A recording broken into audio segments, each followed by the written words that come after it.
ಜೆಸ್ಕಾಂ ಪ್ರಭಾರಿ ಅಭಿಯಂತರ ಅಧೀಕ್ಷಕ ಚಂದ್ರಶೇಖರ್ ದೇಸಾಯಿ ಇವರು ಅನುಕಂಪ ಆಧಾರಿತ ನೇಮಕಾತಿಯಲ್ಲಿ ಲಂಚ ಪಡೆದಿದ್ದಾರೆ ಎಂದು ಆರೋಪಿಸಿ ದಲಿತ ಮುಖಂಡರು ಜಿಲ್ಲಾಧಿಕಾರಿ ನಿತೀಶ್ಗೆ ಇವರಿಗೆ ಮನವಿ ಪತ್ರ ನೀಡಿದರು.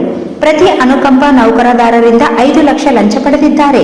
ಹೇಮೇಂದ್ರ ಎಂಕಣ್ಣ ಗಡ್ಡಿಮನಿ, ಕುಮಾರಿ ಪ್ರಾರ್ಥನಾ ಮತ್ತು ಕುಮಾರಿ ಸುಮಲತಾ ಇವರಿಂದ ಲಂಚ ಪಡೆದು ಹುದ್ದೆಗಳನ್ನು ನೀಡಿದ್ದಾರೆ ಎಂದು ಎಂ ಈರಣ್ಣ ಬೇಸ್, ಪ್ರಸಾದ್ ನರಸಿಂಹಲು ಬೇಸ್ ಇವರು ದೂರಿನ ಪತ್ರ ನೀಡಿದರು.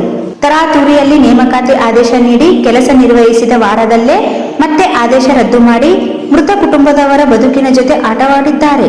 ನೌಕರಿ ಕಳೆದುಕೊಂಡವರು ಮಾನಸಿಕವಾಗಿ ಕುಗ್ಗಿ ಹೋಗಿದ್ದಾರೆ. ಇವರ ವಿರುದ್ಧ ಕಾನೂನು ಕ್ರಮಕ್ಕೆ ಜಿಲ್ಲಾಧಿಕಾರಿಗೆ ವಿನಂತಿಸಿದರು.